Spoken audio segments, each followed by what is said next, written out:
الحمدللہ اس کی نیت رہتی تھی، وہ توفیق ملی، تو ان سب کی روشنی میں پھر ہم نے دوسرے علماء کو دیکھا اور پڑھا اور سنا اور سمجھا اور جاننے کی کوشش کی، تو ان سب کی روشنی میں ہم پورے اعتماد کے ساتھ کہتے ہیں، ہو سکتا ہے ہم سے ترجمانی پوری نہ ہو، لیکن اس اعتماد میں کوئی کسر نہیں ہے کہ فکر یہی صحیح ہے جس کو فکر دیوبند کہتے ہیں۔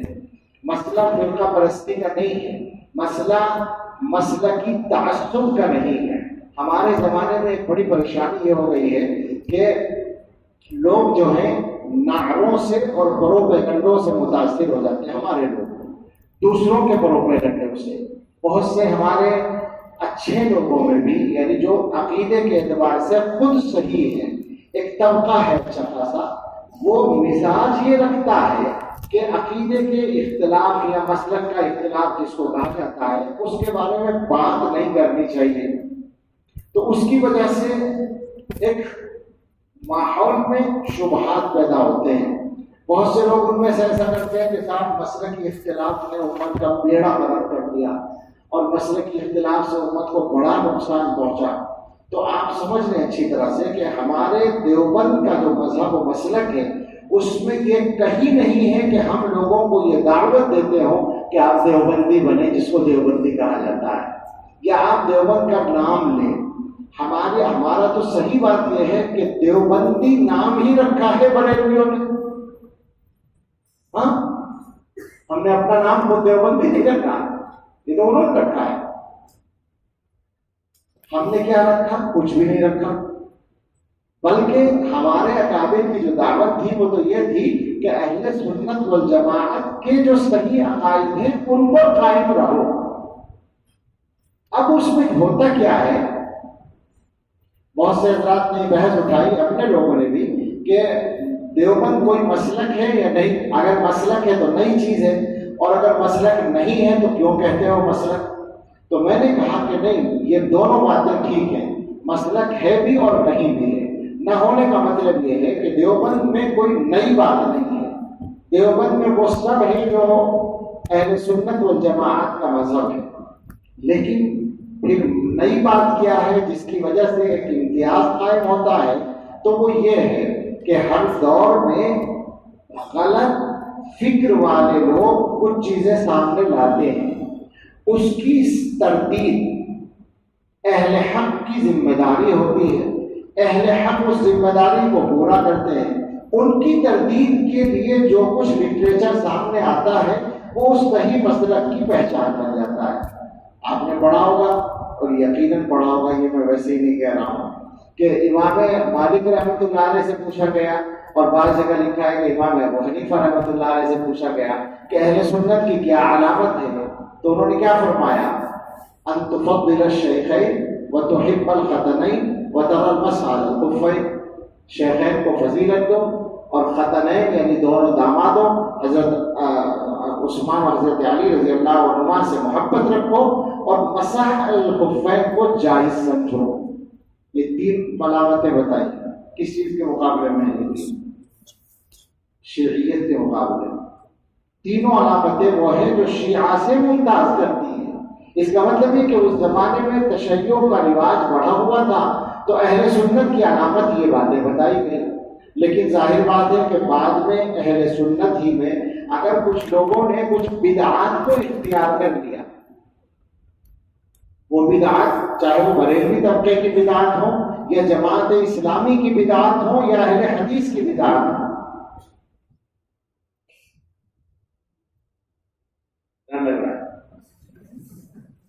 کیسی خطرناک بات کہتی ہے۔ میں نے ایک دن کہا تھا کہ اس مسلک پر بیٹھ کر کوئی غیر ذمہ دارانہ بات نہیں کہی جا سکتی، بلکہ آگے بڑھ کر کہہ لو کہ چاہے وہ دیوبندیوں کی بدعات ہو، بات تو پوری کہنی پڑے گی۔ الحق کو یقال، جو حق ہوگا وہ کہا جائے گا، وہ سب ان سب کی تردید جب کی جائے گی تو جو لٹریچر بنے گا وہ اہل حق کی علامات بنے گا۔ بدعات کا ہمارے یہاں جب بولا جاتا ہے تو وہ بیچارے بریلویوں کے لیے خاص ہے، بدعتی انہیں کو کہا جاتا ہے، حالانکہ بدعت تو دین میں ہر نئی بات کو بدعت کہیں گے نا، جو اصول دین سے ثابت نہ ہو صحیح طور پر، وہ جو تعریفات ہیں بدعت کی، وہ تعریف جس بات پر بھی صادق آئے وہ بدعت کہلائے گی. اسی لیے تو فرق ضالہ کو مبتدعہ کہا جاتا ہے. یہ ٹھیک ہے کہ یہاں اس طبقے میں بہت سی بدعات عملی بدعات ہیں وہ الگ ہیں، لیکن عقیدے کی غلطی کو بھی بدعت کہا گیا ہے اور عملی غلطی کو بھی بدعت کہا گیا ہے. اور جب بدعت ہر نئی بات کو کہیں گے جو دین میں ثابت نہ ہو، تو اگر ہمارے اہل حدیث بھائی یہ کہیں کہ ہر مسئلے کے لیے حدیث ہونا ضروری ہے تو یہ بدعت ہے یا نہیں مجھے بتاؤ. جب یہ کہیں لکھا ہی نہیں ہے، نہ کسی حدیث میں لکھا ہے نہ کسی صحابی نے کہا ہے کہ ہر مسئلے کے لیے حدیث ہونی چاہیے، تو یہ نئی بات ہے یا نہیں دین میں؟ یہ صرف دھوکہ ہے. یہی بات ہے. اگر جماعت اسلامی والے بھائی یہ کہیں کہ نبی کے علاوہ کوئی حق کا معیار نہیں ہے، جبکہ امت کے علماء فقہاء مجتہدین صحابہ کو معیار مانتے ہوں، تو یہ بدعت کہلائے گی یا نہیں کہلائے گی؟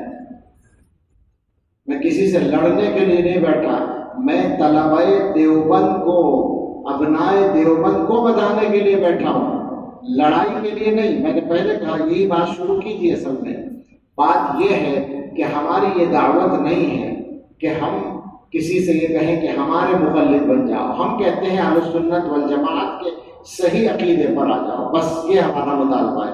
اب جب تم صحیح عقیدے پر آؤ گے تو اتفاق سے دیوبند ہی بن جاؤ گے، اس کا ہم کیا کریں؟ ٹھیک ہے. یہ بیچ کا جملہ اپنوں ہی کے لیے، دوسروں سے کہنے کے لیے نہیں ہے، لیکن یہ واقعہ ہے کہ اسی طرح ہوگا. مجھ سے کہا تھا ایک مرتبہ، شاید میں نے سنایا ہو، بمبئی میں جلسہ تھا کہ امت مسلمہ میں اتحاد کیوں اور کیسے، اس پر گفتگو کرنی ہے. میں نے کہا بھائی اس میں دو سوال ہیں. ایک تو یہ کہ اتحاد کیوں، اس کا جواب یہ ہے کہ کیوں نہیں. یہ کوئی سوال ہے؟ کوئی امت میں اتحاد ہونا ہی چاہیے. جب امت ایک ہے تو اتحاد بھی ہونا چاہیے. اصل سوال دوسرا ہے کہ امت میں اتحاد کیسے ہو. اس کا جواب تفصیل چاہتا ہے. میں نے کہا کہ اس کے دو جواب ہیں. ایک جواب ایسا ہے کہ میں اتحاد کے موضوع پہ ایک تقریر کروں، پرجوش تقریر کر سکتا ہوں. ایک زمانے میں کی پرجوش تقریریں تھی، اب قصدن چھوڑی. میں نے کہا میں کہوں کہ امت میں اتحاد ہونا چاہیے، اختلاف نہیں ہونا چاہیے، مسلک نے یہ کر دیا، فلاں نے یہ کر دیا، فلاں نے یہ کر دیا. کچھ لوگوں کو عادت ہوتی ہے اتحاد کے موضوع پر چند جملے، رٹے ہوئے جملے بولتے ہیں اور امت میں فساد پیدا کرتے ہیں. دھوکہ دیتے ہیں ایسے لوگ جو اتحاد کے لفظوں کے ساتھ تقریریں کرتے ہیں. میں نے کہا کہ میں اتحاد کے موضوع پر ایک پرجوش تقریر کروں، آپ کو پسند آئے گی وہ تقریر. مجمع سے کہا میں نے آپ کو پسند آئے گی، مگر مجھے یقین ہے کہ اللہ کو پسند نہیں ہے. صحیح بات نہیں ہوگی. صحیح بات ہے، صحیح بات جو ہے وہ یہ ہے کہ اتحاد کیسے پیدا ہو. اس سوال کے جواب کے لیے سوچیں کہ اختلاف کیسے پیدا ہوا. دو آدمیوں میں جھگڑا ہو اور آپ سے کہا جائے کہ مصالحت کرا دو، آپ کو ثالث بنایا جائے، تو آپ یہی تو پوچھیں گے لڑائی کیا ہے. پہلے لڑائی کی بنیاد معلوم کریں، اس کے بعد اتحاد کی بات کریں گے. تو میں نے کہا اختلاف کیسے پیدا ہوا. مختصر جواب یہ ہے کہ دور صحابہ میں اختلاف شروع ہوا ہے. کیوں ہوا ہے؟ ما انا علیہ و اصحابی سے ہٹنے کی وجہ سے. کچھ لوگ صحابہ کے طریق سے ہٹے، روافض اور خوارج. سب سے پہلے یہاں سے اختلاف شروع ہوا. اس کے بعد جتنے فرقے بنے ہیں، آپ پوری تاریخ پڑھ لیں مذاہب اسلامیہ کی، سمجھ میں آ جائے گا. ہر فرقے کی بنیاد اسی پر ہے کہ وہ ما انا علیہ و اصحابی سے، سنت سے یا صحابہ کے طریق سے ہٹا اور الگ فرقہ بنا. تو میں نے کہا کہ جب یہ بنیاد ہے اختلاف کی، تو اتحاد کا راستہ یہ ہے کہ ما انا علیہ و اصحابی پر سب آ جائے. یہ معیار ہے. اور اگر یہ معیار کسی کو تسلیم نہ ہو یعنی وہ یہ ماننے ہی کو تیار نہ ہو کہ مان علیہ واصحابی بھی کوئی چیز ہے اور اس پر آنا ضروری ہے، تو ایسے آدمی سے اتحاد کرنے سے ہمیں حضور نے منع کر دیا ہے صلی اللہ علیہ وسلم۔ ہم اس سے اتحاد کرنے سے معذور ہیں۔ باطل کے ساتھ اتحاد کا مطلوب ہے، یہ کیا بات ہوئی کہ مطلق اتحاد کو اچھا سمجھنا یہ گمراہی ہے، یاد رکھنا ہمیشہ۔ مطلق اتحاد کو تم اپنے دنیا کے معاملات میں تو اچھا نہیں سمجھتے۔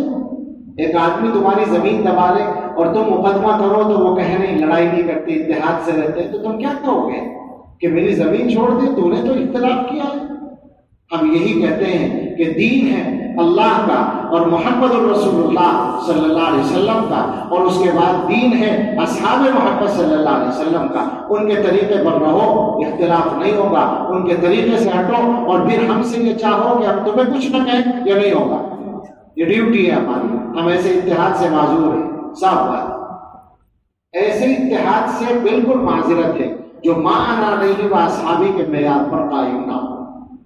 یہ بھی میں نے کہہ دیا آہستہ سے، یہ ہو سکتا ہے کہ یہ اختلافوں کے اس معیار پر ہم قائم ہیں یا آپ قائم ہیں، اس پہ گفتگو کر لو بیٹھ کر، سمجھ لو بات کو، طے ہو جائے گا۔ بعض علماء تھے وہاں، ہمارے مفتی صاحب جو ہیں وہاں کے مہاراشٹر کے بڑے مفتی صاحب، وہ کہنے لگے، مفتی عزیز الرحمان صاحب کہنے لگے آہستہ سے مناظرے کا بھی چیلنج دے دیا آپ۔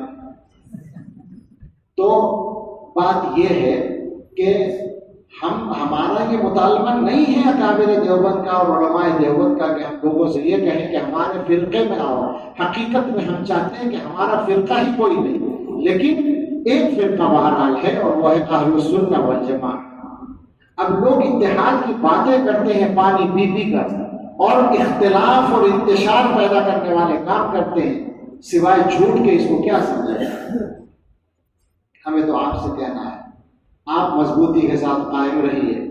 آپ میں کمزوری آ رہی ہے، اور یہ کمزوری ہمارے اکابر کی فکر کی کمزوری نہیں ہے، بلکہ آپ کے اپنے اندر یہ کمزوری ہے کہ آپ کو صحیح سرے سے یہ پتہ ہی نہیں چل رہا ہے کہ صحیح راستہ دکھانے والے کون لوگ ہیں۔ آپ باہر سے متاثر ہو رہے ہیں، اور آپ کا مطلب صرف یہ چند طلبہ، 1000-1500 طلبہ نہیں ہے جو سامنے بیٹھے ہیں، آپ کا مطلب وہ ساری نسل ہے جو آج کل سامنے آ رہی ہے۔ عجیب بات ہے، کیسی باتیں کرنے لگے ہیں ہمارے اپنے لوگ۔ کوئی بحث شروع ہوتی ہے اور مسائل وہ ہیں جو مفروغ عنہا ہیں، مقرر مسائل ہیں، بڑوں نے سب طے کر رکھا ہے، اور مسائل پر بات کرنے بیٹھتے ہیں، نئی نئی باتیں کرتے ہیں۔ میں نے کسی جگہ تقریر میں کچھ کہہ دیا تو مجھے چیلنج دیا گیا کہ 1 ہفتے کا چیلنج دیتے ہم کہ اس مسئلے کو قرآن و حدیث سے ثابت کریں مولانا۔ میں نے کہیں تقریر کرتے ہوئے جواب دے دیا کہ مجھے یہ چیلنج منظور نہیں ہے، بالکل منظور نہیں ہے، اور اس لیے نہیں کہ مجھے کچھ پتہ نہیں ہے، الحمدللہ پتہ ہے، اس لیے منظور نہیں ہے کہ میرے سر میں درد نہیں ہے کہ میں اس کو قرآن و حدیث سے ثابت کرنے بیٹھوں، اس لیے کہ میرے بڑے ثابت کر کے جا چکے ہیں۔ جو مسائل امت میں طے ہو چکے ہیں، ائمہ ہمارے اکابر طے کر چکے ہیں، ان میں آپ کے غور کرنے کا کیا مطلب؟ آپ ہوتے کون ہیں؟ 2 لفظ آتے ہیں، آپ کا ظرف چھوٹا ہے، آپ کا ہاضمہ خراب ہے، آپ سمجھ رہے ہیں کہ ہمیں بہت کچھ آ گیا، پڑھو تو پتہ چلے گا۔ ہم میں سے 100 آدمی مل کر بھی علامہ انور شاہ کشمیری کے برابر نہیں پڑھنے والے ہیں۔ علامہ کشمیری تو پکے مقلد ہیں، علامہ کشمیری تو اپنے اکابر کے طریق پر ہیں، وہ تو شیخ الہند کی جوتیاں سیدھی کرتے ہیں، اور تم ابو حنیفہ کے زمانے بولتے ہیں۔ سوچو ذرا کہاں جا رہے ہو، کیا باتیں ہونے لگی ہیں۔ چھوٹے چھوٹے آدمی، یہ زمانہ عجیب فطروں کا زمانہ ہے۔ آپ سے یہ کہنا ہے کہ فکر کو سمجھیں، صحیح فکر کو، اور علماء کی کتابیں پڑھیں۔ میں نے بار بار یہ بات جلسوں میں بھی کہی ہے دارالعلوم کے، وہ پھر سنا دیتا ہوں، کچھ نئے لوگ بھی ہوں گے، کہ محمد عوامہ جو اس زمانے کے بہت بڑے محدث ہیں، بلکہ بعض اعتبار سے تو بہت ہی ممتاز ہیں، انہوں نے یہاں دارالعلوم میں دفتر اہتمام میں بیٹھ کر 2010 میں شاید وہ آئے تھے، اہتمام میں بیٹھ کر انہوں نے اساتذہ اور محتمم صاحب کی موجودگی میں کافی دیر گفتگو کی تھی۔ اس کا آغاز ان الفاظ سے کیا تھا کہ میں نہیں جانتا کہ آپ کو اللہ تعالیٰ کی اس نعمت کا پورا احساس ہو جو اللہ نے آپ کو دے رکھی ہے۔ ہم سے کہہ رہے ہیں اس وقت وہ مدینے میں رہتے تھے، اب تو شاید ترکی میں ہے۔ انہوں نے فرمایا انا فی جو علمی فوضوی وانتم فی جو علمی مستقل، میں منتشر علمی فضا میں رہتا ہوں چونکہ ہر آدمی مجتہد ہے وہاں، اور آپ ایک مستحکم علمی فضا میں ہیں۔ پھر گفتگو شروع کی اور دیر تک بولتے رہے، اور آخر میں یہ فرمایا کہ آپ اپنے طلبہ کو پابند کریں اس بات کا کہ وہ آپ کے اکابر کی کتابوں کے علاوہ کسی کی طرف آنکھ اٹھا کر بھی نہ دیکھیں، اس لیے کہ آگے جو الفاظ تھے ثواب ما عندهم عندکم وخطأ ما عندهم انتم فی غنى عنہ، جو ان کے پاس دوسروں کے پاس صحیح چیزیں ہیں وہ آپ کے پاس بھی موجود ہیں، اور جو ان کی غلطیاں ہیں ان کی آپ کو ضرورت نہیں۔ سمجھ میں آئی بات؟ یہ انہوں نے فرمایا کہ اپنے طلبہ کو پابند کریں۔ اب ہم جب پابند کرنے کی بات کرتے ہیں تو بہت سارے آپ کے ہمدرد آ جاتے ہیں جو یہ چاہتے ہیں کہ آپ کو آزادی ملے، وہ کہتے ہیں کہ طلبہ کو ذہنی غلام بنا کر رکھنا چاہتے ہیں۔ ارے بابا، کس نے ذہنی غلام بنایا؟ اور اگر ذہنی غلام بنانا چاہتے ہیں تو ان کا بنانا چاہتے ہیں جن کا ذہنی غلام بننا پیدا ہونے کا مقصد ہے۔ محمد رسول اللہ اور صحابہ کا غلام بنانا چاہتے ہیں۔ تم نے کیا سمجھا ہے؟ تم آزادی کی طرف لے جانا چاہتے ہو، تم گمراہی کی طرف لے جانا چاہتے ہو۔ جس طرح ہر اتحاد اچھا نہیں، ہر آزادی بھی تو اچھی نہیں ہے۔ کیا بات ہے آخر؟ ہم طلبہ کو اپنے محدود نہیں رکھنا چاہتے مگر گمراہ ہونے سے بچانا چاہتے ہیں، اور جب تک علم مضبوط نہ ہو تو آدمی غلطی میں مبتلا ہونا آدمی کے لیے زیادہ آسان ہوتا ہے۔ اس لیے ہم بچوں سے کہتے ہیں کہ شروع میں دوسروں کی کتابیں نہ پڑھو، اور وہ یہ چاہتے ہیں کہ آپ کو آزادی کے نام پر بھٹکائیں تاکہ آپ ان کے ہاتھ میں چلے جائیں اور جا رہے ہیں کچھ نہ کچھ، اپنا انجام خراب کر رہے ہیں، اپنا راستہ موٹا کر رہے ہیں، بالکل غلط راستہ ہو رہا ہے۔ اور اس زمانے کے جو بھی طریقے ہوں، جو بھی فیشن ہوں، جو بھی سلیقے ہوں، سب اپنی جگہ، مگر ہمیں حضرت نانوتوی، حضرت گنگوہی، حضرت شیخ الہند، حضرت سہارنپوری، حضرت تھانوی، حضرت مدنی، علامہ کشمیری، علامہ شبیر احمد عثمانی، مفتی کفایت اللہ اور قاری طیب صاحب، ان کے راستے سے ہٹنا منظور نہیں ہے، اور جو ہٹے گا ہم بتاتے رہیں گے انشاءاللہ جب تک جان میں جان ہے، ہم بتاتے رہیں گے، ہر ایک قدم پر ہم مساورہ قدم سے دیکھ کے چل، ہاں دیکھ کے چل کہتے رہیں گے، وہ کوئی بھی ہو۔ ہم بہت چھوٹے آدمی ہیں، ہماری کوئی حیثیت نہیں ہے، مگر جو صحیح بات ہے، جو بڑوں کی بات ہے وہ بڑی ہے، اس کو ہم ضرور کہتے رہیں گے، بخشیں گے نہیں، صاف کہیں گے، سلیقے سے کہیں گے، کسی کی بدنامی کے لیے نہیں کہیں گے، بدخواہی کے لیے نہیں کہیں گے، مگر صحیح راستے پر قائم رکھنے کے لیے کہیں گے۔ راستہ وہی ہے۔ یہ میں نے شاید کسی وقت سنایا تھا کہ بڑھیا نے امام مالک کسی آدمی سے ایک مسئلہ پوچھا تھا، تو اس نے کہا کہ میں تمہیں مسئلہ حدیث سے بتاؤں یا امام مالک کے قول سے بتاؤں؟ تو اس بڑھیا نے کہا امام مالک کے قول سے بتا دو، کیونکہ وہ تم سے زیادہ حدیث کو جانتے ہیں۔ سمجھ میں آئی بات؟ بس یہی بات ہے کہ وہ بڑے جن کے علم کا پاسنگ بھی ہم نہیں ہیں، ہم تو اتنا زیادہ انحطاط پا رہے ہیں کہ جن بڑوں کو ہم نے اپنی آنکھوں سے دیکھا ہے ان کی بھی کوئی مثال نہیں ہے۔ لے دے کے ایک دو آدمی رہ گئے، حضرت مولانا نعمت اللہ صاحب دامت برکاتہم، اس قافلے کا ایک آخری آدمی بچا ہے، ورنہ وہ مثالیں ہی ختم ہو گئی ہیں، وہ قسم ہی ختم ہو گئی علماء کی۔ اللہ تعالیٰ کی مرضی ہے، جس طرح چاہیں گے اللہ تعالیٰ اپنے دین کا نام چلائیں گے۔ کیا لوگ بات کرتے ہیں اور زبانیں کھولتے ہیں اور بڑے اکابر پر، یہ اس زمانے کے لوگوں کی مثالیں ختم ہو رہی ہیں۔ تم کہاں کی بات کرتے ہو؟ تمہارے پاس رکھا کیا ہے؟ دو چار کتابیں پڑھ کر اپنے آپ کو سمجھنے لگتے ہیں کہ ہم عالم ہو گئے۔ ایک موضوع پر لاکھوں لاکھ صفحات پڑھنے پڑتے ہیں تب جا کر آدمی عالم بنتا ہے۔ تو آپ سے یہ کہنا ہے کہ آپ صحیح فکر پر قائم رہنے کی فکر کریں، رکھیں ہمیشہ، اور مطالعہ جاری رکھیں۔ یہ بات یاد رکھیں کہ ہم پڑھنے سے روک نہیں رہے، پڑھنے کے لیے کہہ رہے ہیں، اور ہم یہ دعویٰ کر رہے ہیں کہ جتنا پڑھو گے اتنا اپنے اکابر کی فکر پر مضبوط ہوتے چلے جاؤ۔ دوسری بات یہ ہے کہ دو تین باتیں ہیں